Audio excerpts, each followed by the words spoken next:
All right, hello friends, welcome to यार्स का YouTube channel. मेरा नाम है आयुष राठी और ये हमारा ट्रिक्स एंड चीट कोड्स का एक और नया एपिसोड है जिसमें आपके सामने WBJ 2017 के क्वेश्चंस लेने वाला हूं केमिस्ट्री के सेक्शन से। फिजिक्स का सेक्शन हम लोग देख चुके थे, हम लोग केमिस्ट्री का सेक्शन यहाँ पर जो है देख रहे हैं। केमिस्ट्री क्वेश्चन हम लोग कर रहे हैं। 2016 का पेपर हम लोग देख चुके थे और अभी यहाँ पर 2017 का केमिस्ट्री चल रहा है। इसको खत्म करने के बाद में हम लोग मैथमेटिक्स देखेंगे और फिर आगे 2018-19 सारे पेपर्स हम लोग जो है देखने वाले हैं। ठीक है, तो जल्दी से इस वीडियो को लाइक करके चैनल को सब्सक्राइब करके यार स्क्वाड का हिस्सा बन जाओ। उम्मीद करते हैं कि आपको ये वीडियो पसंद आएगी।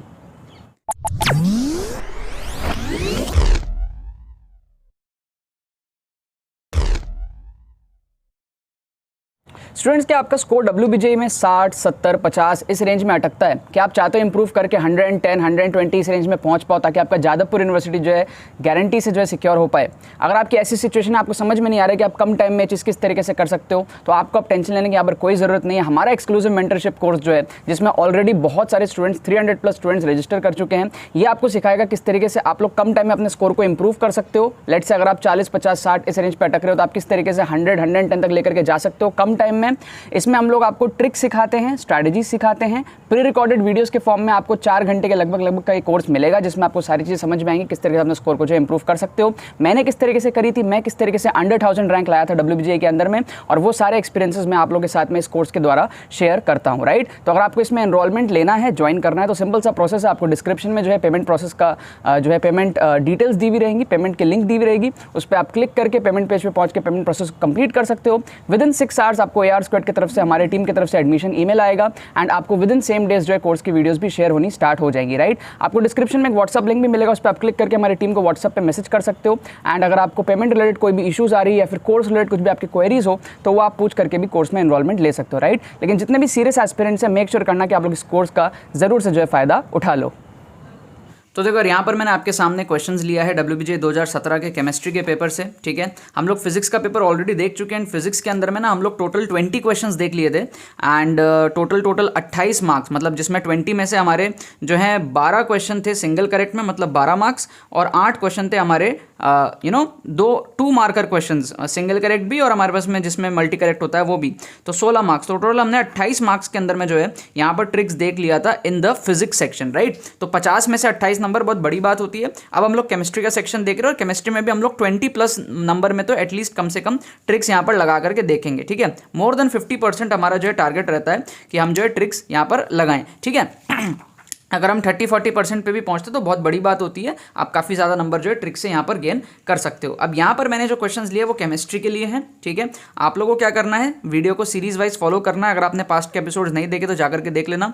डिस्क्रिप्शन में आपको प्लेलिस्ट का लिंक मिल जाएगा, सारे एपिसोड्स वहाँ पर एडअप हो रहे हैं। 2016 हमने कर लिया, अभी 2017 कर रहे हैं, फिर 18 करेंगे, 19 करेंगे, 20 करेंगे। तो ये सारी वीडियोज़ जो है ये 2022 वाले बच्चों के लिए बन रही है। और 2022 का हमारा जो एक्सक्लूसिव कोर्स है ना ट्रिक्स एंड स्ट्रैटेजीज़ का, वो भी बहुत ज़्यादा इंपॉर्टेंट है। उसमें आपका काफ़ी ज़्यादा माइंडसेट चेंज होता है एंड उसमें लेटेस्ट पेपर्स के अंदर में आपको लाइव पूरा का पूरा पेपर में ट्रिक वगैरह लगा करके दिखाया जाता है। ट्रिक्स के क्या क्या थ्योरीज होते हैं, एप्लीकेशन, सारी चीज़ समझाई जाती है साइंटिफिक स्टडी मेथड्स के साथ में। तो वो आप लोग जरूर से चेकआउट कर लेना, उसका भी लिंक आपको डिस्क्रिप्शन में दिया हुआ होगा। राइट, वहाँ से आप लोग जाकर के पेमेंट वगैरह करके सारे स्टेप्स आपको पहले ही मैंने बता दिए हैं वीडियो में। अब यहाँ पर जो क्वेश्चन है इसको देखते हैं कि करें किस तरीके से हम लोग ट्रिक्स लगा सकते हैं, जाली जुगाड़ टेक्निक्स लगा सकते हैं, ये चीज़ हम लोग यहाँ पर समझने वाले हैं। ठीक है, साइकोलॉजी के ऊपर मैं कई ज़्यादा बात करता हूँ, ऑप्शन एलिमिनेशन के ऊपर मैं कई ज़्यादा बात करता हूँ। तो यहाँ पर जो फर्स्ट क्वेश्चन आपको यहाँ पर दिख रहा है इस तरीके से, हमेशा समझो जब भी इस टाइप का क्वेश्चन आता है ना तो इसका कुछ पर्पस होता है। पर्पस क्या होता है, आप गलती करो। गलती कहाँ करो, या तो ग्रेटर बनाओ या तो लेस बनाओ। मतलब क्वेश्चन का आप पर्पस समझो। एक क्वेश्चन बनाया गया है और लास्ट में एक ऑप्शन दिया है कैन नॉट बी प्रेडिक्टेड, तो यार ये थोड़ा सा ना कम चांस है ऐसा होने का, क्योंकि यार टीचर ने इतनी मेहनत करी, क्वेश्चन बनाई, ऑप्शंस बनाए और लास्ट में वो बोलेगा प्रेडिक्ट किया ही नहीं जा सकता, तो ये होने के चांसेस थोड़े से कम होते हैं। क्वेश्चन बनता है तो वो सॉल्व होने के लिए बनता है ना। राइट, तो बहुत कम ही बार आपको ऐसे ऑप्शन जो है करेक्ट होते हुए यहाँ पर दिखेंगे। ठीक है, अब यहाँ पर जो ग्राफ है थोड़ा सा डिफरेंस है ग्राफ में, तो इक्वल टू होने के भी चांसेस थोड़े से नहीं बनते हैं। ठीक है, मतलब 10 में से 8 बार आप ये दोनों अगर एलिमिनेट करोगे ना इस टाइप के क्वेश्चंस में तो वो आपके आंसर नहीं होंगे। अब ग्रेटर होगा या तो लेस होगा। बच्चे गलती क्या करते हैं, बच्चे पूरा सॉल्व करते हैं, सॉल्व करके या तो ग्रेटर आता है, लेस आता है, दो में से कोई एक चीज़ आता है। अब सॉल्व करना अगर आपको आता है तो कर लो, सॉल्व करना आपको नहीं आता तो आप क्या करोगे, तुक्का लगा लोगे। क्या करोगे, तुक्का लगा लोगे, ए या फिर सी में से। ठीक है, तुक्का लगाने की हम लोग प्रैक्टिस भी साथ साथ में कर ही लेते तो आप लोग को और ज़्यादा मजा आएगा वीडियो में। ठीक है, तो मैं यहाँ पर क्या एक टेबल बना देता हूँ, एक टेबल बना देता हूँ। क्वेश्चन नंबर 1 आपके पास में ए या फिर सी, इन दो में से ना आप तुक्का लगाओ। अब तुक्का कैसे लगाओगे, कमेंट सेक्शन में जाके तुक्का लगा लेना। दो में से कोई भी एक चूज कर लो, कमेंट में जाके बोल दो। ठीक है, लास्ट में मैं आपको करेक्ट आंसर बताऊंगा ही सही, और फिर हम लोग चेक कर लेंगे यहाँ पे कितने सही हुए, राइट। जल्दी से जाओ सब लोग कमेंट में ए या फिर सी में से एक ऑप्शन को आप लोग जहाँ पर तुक्का लगा सकते हो, ठीक है। लास्ट में इसका करेक्ट आंसर मैं आपको बताता हूँ। सेकंड क्वेश्चन में आ जाते हैं। अब सेकंड क्वेश्चन में दिक्कत ये होती है ना यार कि बच्चों को पता नहीं होता है coefficient of viscosity, surface tension. जिसको पता हो तो कर ही लेगा, इजी क्वेश्चन है। जिसको नहीं पता वो कैसे ऑप्शन एलिमिनेट करेगा?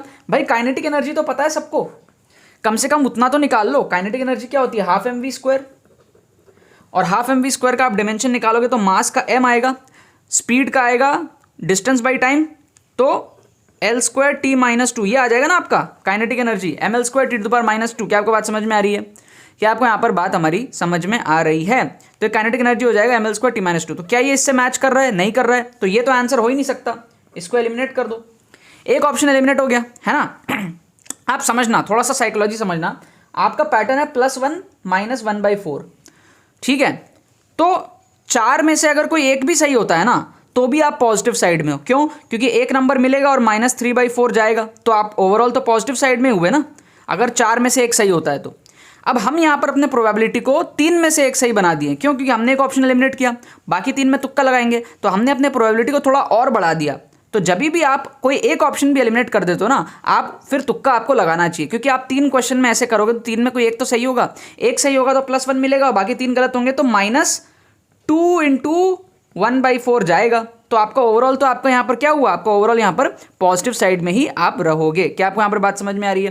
तो यहाँ पर आप इन 3 में से तुक्का लगा सकते हो, A B C में से आप तुक्का लगा सकते हो, ठीक है। बाकी आपके ऊपर, आप नहीं भी लगा सकते हो, मतलब मैं तो लगाता हूँ, ठीक है। मैं 4 में भी तुक्का लगाता हूँ, और ये सारी चीज़ें आपको बहुत अच्छे से मैंने समझा भी रखी है कई बार कि यहाँ पर थोड़ा मार्किंग पैटर्न में थोड़ा सा फ्लॉ है, ठीक है। एक्चुअल पैटर्न पता है क्या होता? +1 और -1/3, ये पैटर्न अगर होता ना तो फिर वो बराबर होता, ठीक है। वरना आप सोचो, अगर 40 क्वेश्चन है, 40 में से आप 10 भी सही कर देते हो तो 10 नंबर मिल जाएंगे, और बाकी 30 जो आपके गलत होंगे उसमें कितना नेगेटिव होगा? 10 के बराबर नेगेटिव नहीं होगा, -30 × 1/4, मतलब कि आपका ये जो है 7.5 आपका नेगेटिव होगा। तो ओवरऑल 2.5 आप पॉजिटिव में रहे, और प्रोबेबिलिटी यही तो कहती है कि 40 में से आपके 10 सही हो जाएंगे, हर 4 में एक सही हो जाएगा, प्रोबेबिलिटी यही कहता है। और उसके अकॉर्डिंग ये मार्किंग पैटर्न में एक फ्लॉ है बेसिकली, ठीक है। तो जैसे बिटसैट का एग्जाम होता है ना, तो बिटसैट में +3 और -1 का पैटर्न होता है, तो ये पैटर्न एक्चुअल सही है।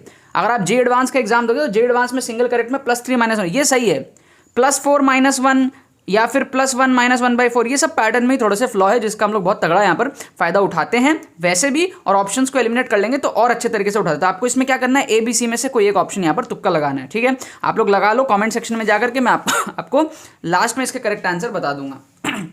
अब आ जाओ इस क्वेश्चन में, देखो यहाँ पर बच्चों को दिक्कत ये होती है ना कि भाई N+L रूल, अब वो प्रिंसिपल वगैरह रहता है, बच्चों को इतना तो पता होता है कि भाई N+L जिसका ज़्यादा है वो हायर एनर्जी का होगा। लेकिन बच्चों को दिक्कत वहाँ आती है जब N+L बराबर हो जाता है। फॉर एग्जाम्पल 4 + 1 5 और 3 + 2 5, 4 + 0 4, 3 + 1 0, 3 + 1 4। तो बच्चों को दिक्कत ये आता है कि भाई इन दोनों में कौन सा बड़ा है, क्योंकि उसके रूल्स होते हैं, बहुत सारे बच्चे नहीं पढ़े होते हैं, ठीक है। तो यार उसके बावजूद हम इस क्वेश्चन को तुक्का लगा सकते हैं। कैसे? देखो, अगर हम ऑप्शन 1 को देखें तो आपका 4 + 1 आ रहा है 5, है ना। ऑप्शन 3 में भी आ रहा है 5, ऑप्शन 2 में आ रहा है 4, और ऑप्शन 4 में आ रहा है 4, ठीक है। तो इतना तो आपको समझ में आ गया ना कि 1 और 3 है वो बड़े हैं 2 और 4 से। क्या आपको इतना समझ में आया कि नहीं आया? है ना। अब 2 और 4 में कौन बड़ा है और 1 और 3 में कौन बड़ा है वो रूल के अकॉर्डिंग होता है, बहुत सारे बच्चों को नहीं पता होता है, ठीक है। जिसका हमारे पास में n बड़ा होता है वही हमारे पास में हायर एनर्जी का होता है। बट चलो मान लिया आपको नहीं पता, तो भी आप तुक्का लगा सकते हो। कैसे? देखो 1 और 3 हायर साइड में होंगे। अगर आप ऑप्शन A और B को देखो ना तो 1 आपके सबसे बड़ा है और 3 सबसे बड़ा है। लेकिन अगर आप क्वेश्चन के जो तीसरे और चौथे ऑप्शन है ना C और D, उसको आप देखोगे तो आपको दिखेगा 4 सबसे बड़ा है, जो कि हो ही नहीं सकता, क्योंकि 4 से बड़ा तो 1 और 3 है ना। और ऑप्शन डी में भी आप देखो सेकंड सबसे बड़ा है, जो कि हो नहीं सकता कि सेकंड से बड़ा तो 1 और 3 है ना। तो 2 ऑप्शन आपके एलिमिनेट हो गए, बाकी 2 में आप तुक्का लगा लो। क्या आपको बात समझ में आया? बाकी ए और बी में आप तुक्का लगा लोगे, है ना। तो आपको पूरी डिटेल जानने की भी यहाँ पे जरूरत नहीं है। अगर आपको इतना भी पता है कि N+L जिसका बड़ा वो बड़ा, तो भी आप कर लोगे। अब N+L बराबर हो गए तो उनमें से कौन सा बड़ा है कौन सा छोटा है उसकी आपको डिटेल जानने की जरूरत नहीं है। ऐसे क्वेश्चंस में आप तुक्का लगा सकते हो, है ना। मतलब इसका मतलब ये नहीं है कि आप पढ़ के ही ना जाओ, पढ़ के जाओ, लेकिन आप एग्जाम में कई बार ऐसे सिचुएशन में लैंड अप करोगे जहां आपको नहीं समझ में आएगा आंसर, वहां आप तुक्का कैसे लगाना है ये साइकोलॉजी में आपके यहाँ पर डेवलप करने की कोशिश कर रहा हूँ, राइट। लास्ट वाला क्वेश्चन देख लो भाई, आपको दिया हुआ है हमारे पास में Cr24, लेकिन आपको 19th इलेक्ट्रॉन के बारे में पूछा है, ठीक है। तो इसका मतलब ये डी में नहीं जाएगा, है ना, आपको थोड़ा सा फील आ रहा होगा, बट फिर भी चलो अगर आपको तुक्का लगाना है यहाँ पर तो आप क्या करोगे, आप देखोगे 3 ऑप्शन 1/2 के दिए हुए हैं प्लस में, 3 ऑप्शन आपके 1/2 के दिए हुए प्लस में, सिर्फ एक ऑप्शन आपका -1/2 दिया हुआ है। तो पता है काफ़ी हाई चांसेस है कि ये आपका आंसर ना हो, क्योंकि पता है रूल मैंने आपको कई बार बताया, जो टीचर होता है ना, जो क्वेश्चन बनाता है, वो आपको करेक्ट ऑप्शंस में कंफ्यूज करने का ट्राई करता है। तो जो टीचर है उसने 3 बार +½ के ऑप्शन दिए, सिर्फ एक ही बार -½ का ऑप्शन दिया, ठीक है। तो पता है क्या है, थोड़े से चांसेस थोड़े से ज़्यादा है कि +½ वाला शायद आंसर हो जाए, ठीक है। बट अगेन यहाँ पर हमारे पास में +½ -½ दोनों ही हो सकता है स्पिन के अंदर में, तो वो लॉजिक हमारी टेक्निकली रॉन्ग है, बट इस क्वेश्चन को सही करने के लिए थोड़ी सी सही है। मतलब समझ लो, वैसे तो -½ और +½ दोनों ही हो सकता है, ठीक है, दोनों ही टाइप के स्पिन होते हैं ना।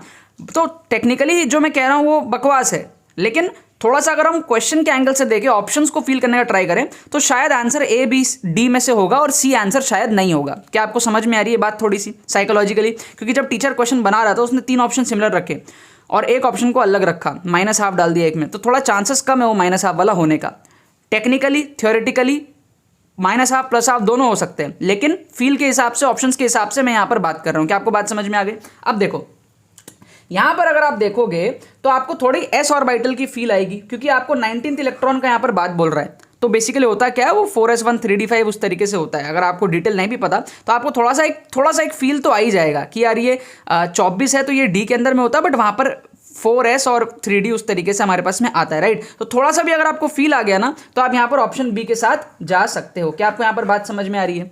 क्या आपको यहाँ पर बात समझ में आ रही है? बस थोड़े से फील की बात है, अदरवाइज आप A, B और D में से एक तुक्का लगाते एंड जो भी आपका होता किस्मत में वो आपको यहाँ पर मिलता, ठीक है। तो ये देखो, आप हर समय ट्रिक नहीं लगा सकते और आप हर समय हर क्वेश्चन में जो है ट्रिक से पूरा सही भी नहीं कर सकते, लेकिन हमारा ओवरऑल जो यहाँ पर मकसद रहता है ना, वो ये रहता है कि यार आपके मान लो 50 नंबर छूट रहे हैं, तो 50 में आप किस तरीके से 10-15 मार्क्स ले आ पाओ, क्योंकि वो छूट रहे थे, वो तो वैसे भी आपके 0 आ रहे थे, तो उससे भी आप किस तरीके से पॉजिटिव मार्क्स ला पाओ ताकि आपका जो है काफ़ी ज़्यादा स्कोर इंक्रीज हो पाए। इस चीज़ के बारे में हम बात करते हैं। तो जितने भी मैं क्वेश्चंस लेता हूँ, ज़रूरी नहीं है कि आप हर क्वेश्चन में पूरा ट्रिक लगा ही लोगे, ठीक है, लेकिन हाँ, अगर हम 4 में से कोई 2 भी सही कर ले तो हमारा तो काम बन गया ना। तो 4th क्वेश्चन का हमारा आंसर यहाँ पर जो है बी दिया हुआ था। मैं बाकी सबके भी आपको आंसर्स यहाँ पर बता देता हूँ। फर्स्ट का जो हमारा आंसर था वो था ए, अगर आपने ए मार्क किया है तो वो आपका सही हो गया। सेकंड का answer surface tension, surface tension होता है फोर्स पर यूनिट लेंथ, तो फोर्स में लेंथ को डिवाइड करोगे तो लेंथ का टर्म 0 हो जाएगा, इसलिए L0 दिया हुआ है, तो इसका सरफेस टेंशन दिया हुआ है बी। थर्ड का हमारा यहाँ पर आंसर है मोस्ट प्रोबेबली ए था यहाँ पर, है ना, ए था, ये ए था इसका आंसर, तो यहाँ पर हमारे पास में हो जाएगा ए, ठीक है, तो ये हमारे पास में हो जाएगा ए। और लास्ट का हमारे पास में क्या है, बी है, ये हमारे पास में है बी, ठीक है ना। तो 4s बेसिकली होता है और उसके बाद में फिर 3d के अंदर में 5 हो जाता है हमारे पास में, मोस्ट स्टेबल के अंदर में ये हमारे पास में एक एक्सेप्शन सा आता है। थोड़ा अगर आप पढ़ाई करोगे तो आपको चीज़ें समझ में आएंगी, ठीक है ना। बाकी तो बस यही बात है। तो यार आई होप आपको ट्रिक्स एंड चीट कोड्स की वीडियो पसंद आई होगी। अगर वीडियो पसंद है तो वीडियो को लाइक करना मत भूलना और शेयर करना मत भूलना बाकी सारे फ्रेंड्स के साथ में, ताकि वो भी इस प्लेटफॉर्म का मजा उठा सके। बाकी तो बस बहुत बहुत धन्यवाद मेरे साथ वीडियो में जुड़ने के लिए, बने रहिए यार।